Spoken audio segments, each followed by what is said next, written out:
Okay, तो आज हम लोग पाइथागोरस थ्योरम का प्रैक्टिस सेट 2.1 करेंगे। क्वेश्चन नंबर 4, 5 और 6 हम आज करने वाले हैं, लेकिन उसके पहले हमें कुछ बेसिक इन्फॉर्मेशन यहाँ पे ज़रूरी है जानना। आपके टेक्स्ट बुक में पेज नंबर 31 पर एक प्रॉपर्टी दी हुई है, प्रॉपर्टी ऑफ 30, 60, 90 एंगल ट्रायंगल। मतलब क्या, अगर एक ट्रायंगल में के जो एंगल्स है वो 30, 60, 90 है, तो हमें एक प्रॉपर्टी पता है। क्या है वो प्रॉपर्टी? देखो, यहाँ पे एक ट्रायंगल दी हुई है, यहाँ पे एक एंगल 30 है, एक 60 है और एक 90 है। तो यहाँ पे देखो क्या दिया हुआ है, M N equal to half of the L N. M N क्या है? देखो, एम एन जो है वो 30 का अपोजिट वाला साइड है। तो 30 का अपोजिट वाला साइड क्या होता है? Half of the L N. Half of the L N, L N क्या है? L N is hypotenuse. Okay, तो 30 के जो अपोजिट वाला साइड होता है वो हाइपोटिनस का हाफ होता है, राइट। यहाँ पे मैं लिख देती हूँ half of the hypotenuse, right. और जो 60 के सामने वाला होता है, मतलब एल एम, वो क्या होगा? देखो, एल एम होगा square root 3/2 of the L N. तो जो एल एम होगा वो हाइपोटिनस का स्क्वायर रूट 3/2 होगा। तो मैं यहाँ पे ऐसे लिख देती हूँ, square root 3/2 of the L M. ठीक है, तो अगर हम लोगों को यहाँ पे हाइपोटेनस पता है तो हम लोग बचे हुए दो साइड आराम से निकाल सकते हैं। ओके, सेकेंड प्रॉपर्टी ये है कि अगर ट्रायंगल का तीनों एंगल, एक 45 है, दूसरा 45 और तीसरा 90 है, तभी भी हमारे पास एक प्रॉपर्टी है। उस हिसाब से क्या है, देखो यहाँ पे एक ट्रायंगल मैंने बताया आपको, यहाँ पे एक ये 90 डिग्री है, ये 45 और ये 45। ये आपकी टेक्स्ट बुक का पेज नंबर 32 है, वहाँ पर मैं एक्सप्लेन कर रही हूँ आपको। यहाँ पे देखो क्या दिया, एक्स वाई। एक्स वाई क्या है? एक्स वाई मतलब 45 के अपोजिट वाला जो साइड है, 45 के अपोजिट वाला जो साइड है, ये वैसे यहाँ पे 45 का अपोजिट साइड क्या है? X Z. वो कितना होगा? 1/√2 ऑफ दी जेड वाई, मतलब हाइपोटिनस। ठीक है, तो हमने क्या सीखा कि अगर ट्रायंगल की जो एंगल्स है वो 45, 45 और 90 है, तो दोनों ही अदर देन हाइपोटिनस वाला जो साइड है, मतलब यहाँ पे अदर देन, ये तो देखो हाइपोटिनस हुई, ये तो हाइपोटिनस हुई, ठीक है। तो दूसरा साइड, मतलब अगर हमें हाइपोटेनस पता है तो हम लोग बचे हुए दो साइड आराम से निकाल सकते हैं। कैसे? एक्स जेड क्या होगा? X Z will be 1/√2 of the hypotenuse.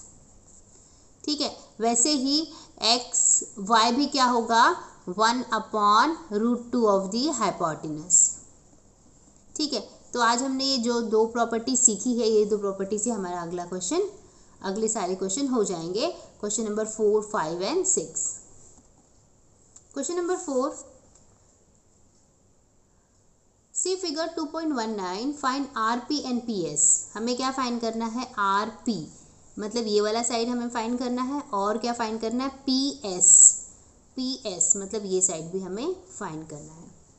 ठीक है, अब हमें दिया क्या है? हमें दिया है सिर्फ आर एस, राइट।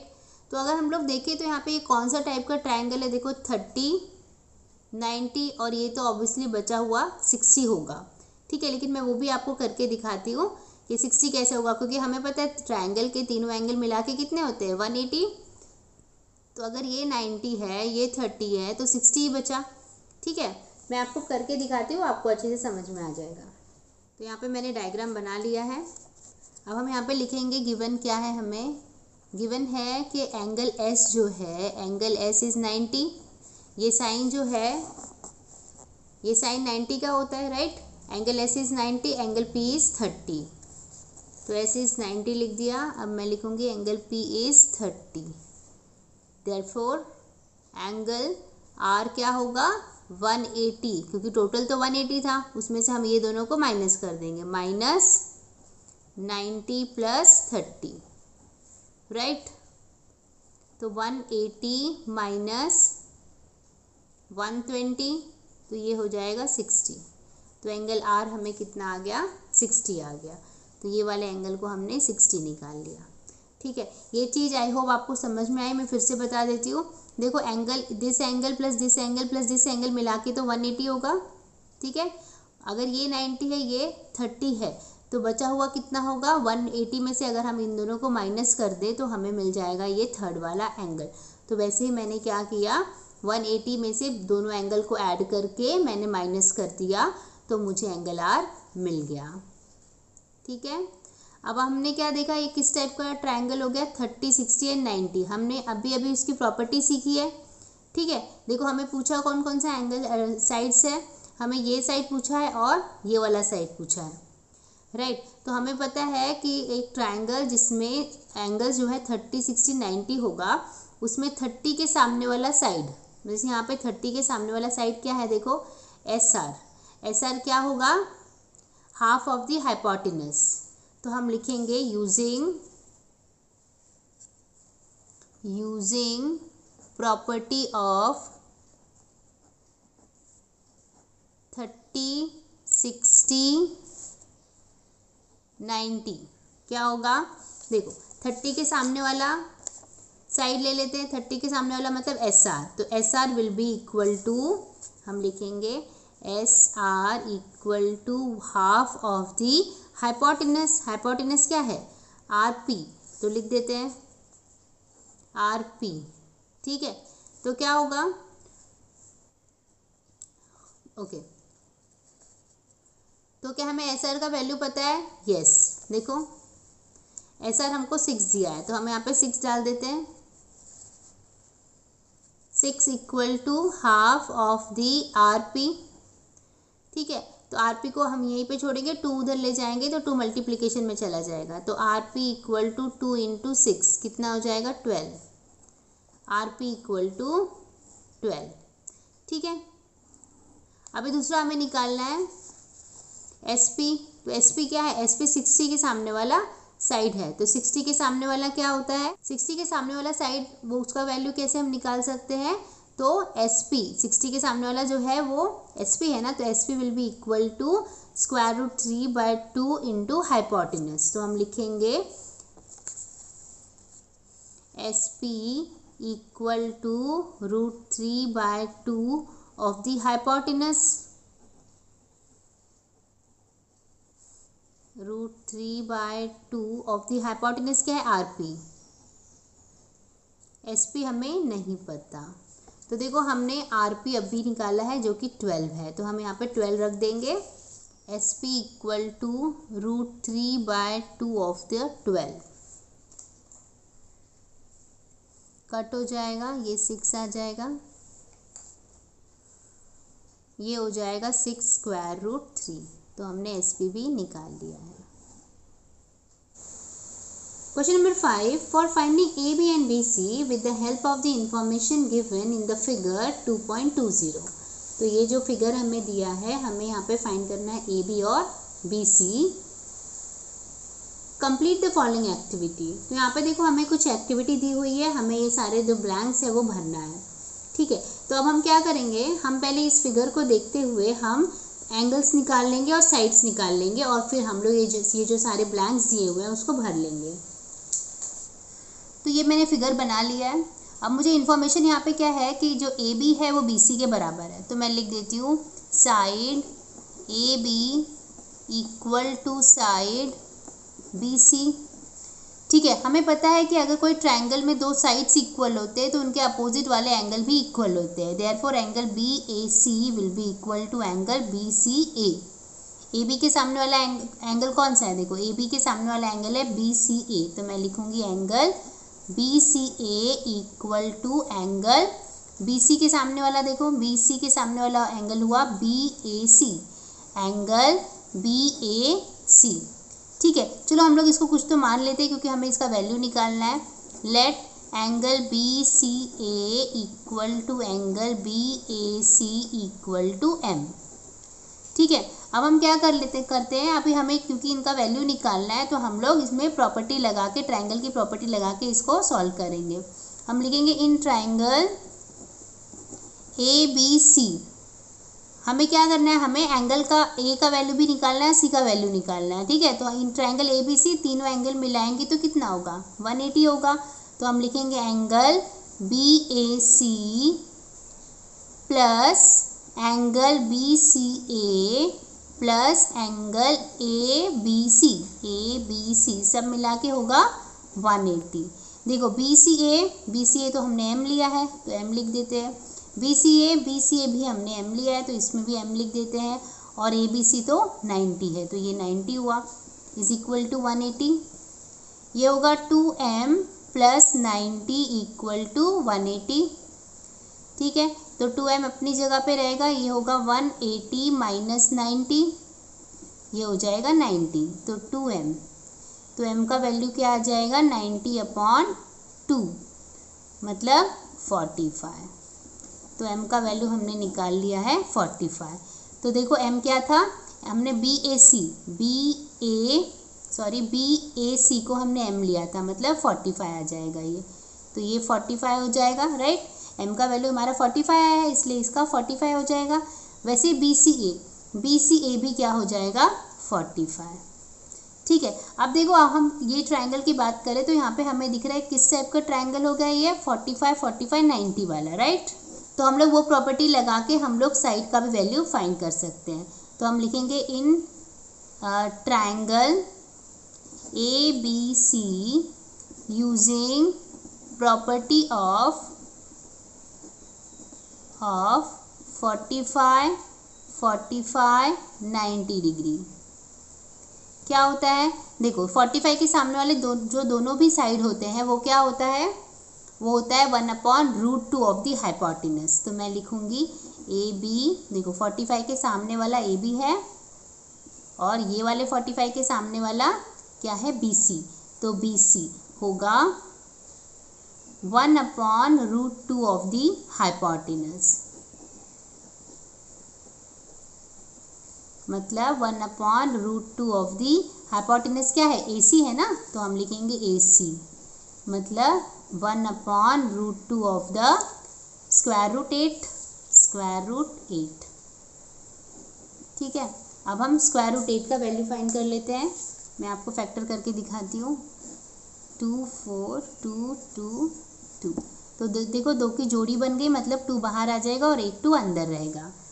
तो हम लोग यहाँ पे लिखेंगे 1/√2 इंटू 2 और अंदर एक √2 रह जाएगा। तो क्या होगा, देखो √2 कैंसिल हो जाएगा, हमें क्या मिलेगा, हमें मिलेगा 2। तो AB का वैल्यू हमने AB और BC दोनों का वैल्यू क्या आ गया, यहाँ पे BC भी लिख देती हूँ, BC दोनों कितने आ गए, हमें 2 आ गया। ठीक है, तो हम यहाँ पे भी 2 लिख देते हैं और यहाँ पे भी 2 लिख देते हैं। ठीक है, तो देखो हमें जो भी इंफॉर्मेशन मिली है हम इस फिगर में भी डाल देते हैं।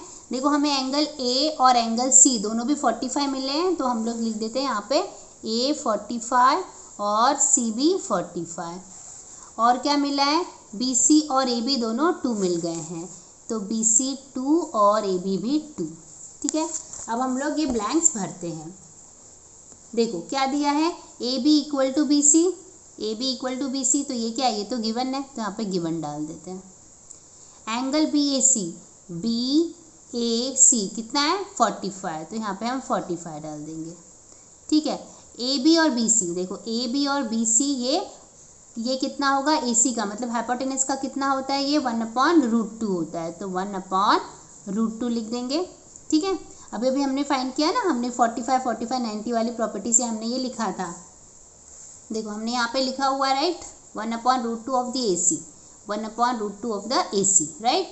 फिर क्या है, देखो AC का वैल्यू हमने रख दिया √8, यहाँ पे देखो दिया हुआ है AC का वैल्यू √8 दिया हुआ है, तो हमने यहाँ पे 8 लिख दिया और यहाँ पे 1/√2 ऐसे ही आ जाएगा।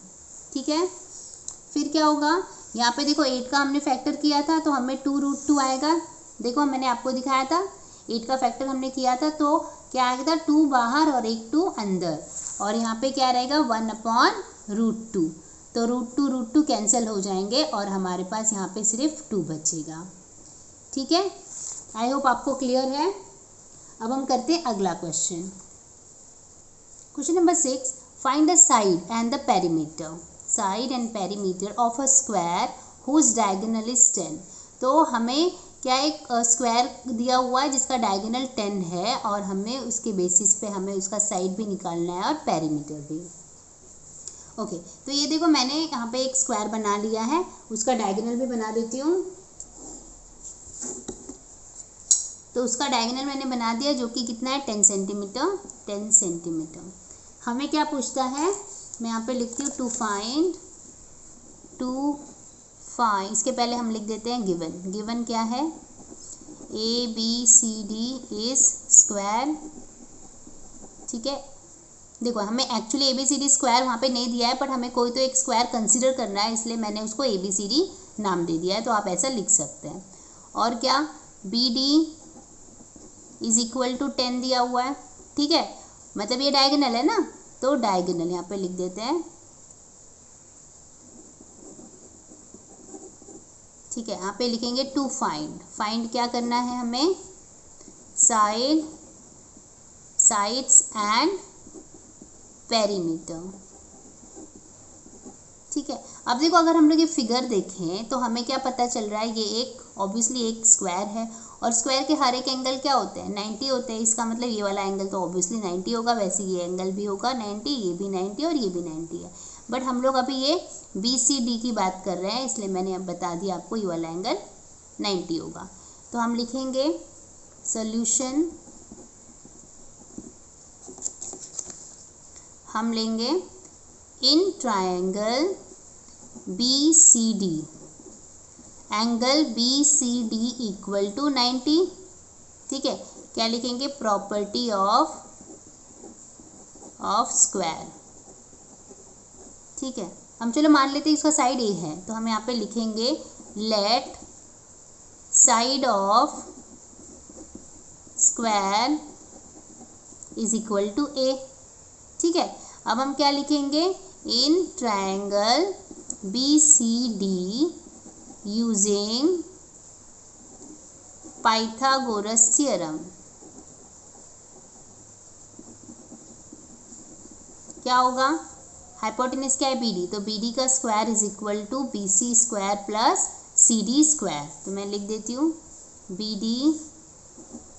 BD square is equal to BC square plus CD square.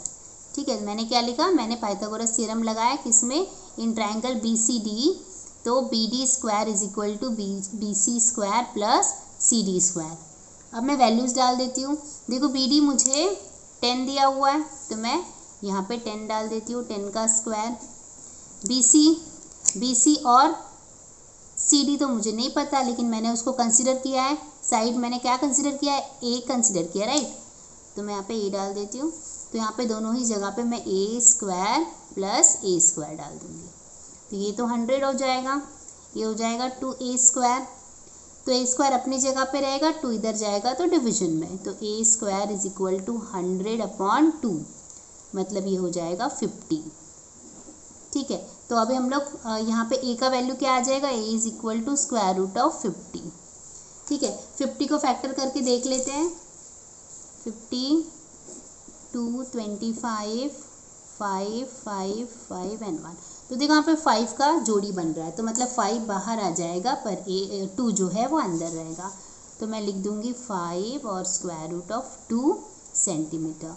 तो मुझे A मतलब साइड आ गया, तो मैं यहाँ पे लिखूंगी therefore side of square is equal to 5√2 centimetre. ठीक है, अब मुझे क्या फाइंड करना है, पेरीमीटर। अब मैं लिखूंगी perimeter of square is equal to 4 into side, मतलब क्या, 4 इंटू 5√2, तो ये हो जाएगा 20√2 centimetre. Therefore perimeter is equal to 20√2 centimetre. ठीक है, तो मैंने यहाँ पे साइड भी निकाल लिया है और पेरीमीटर भी। Thank you.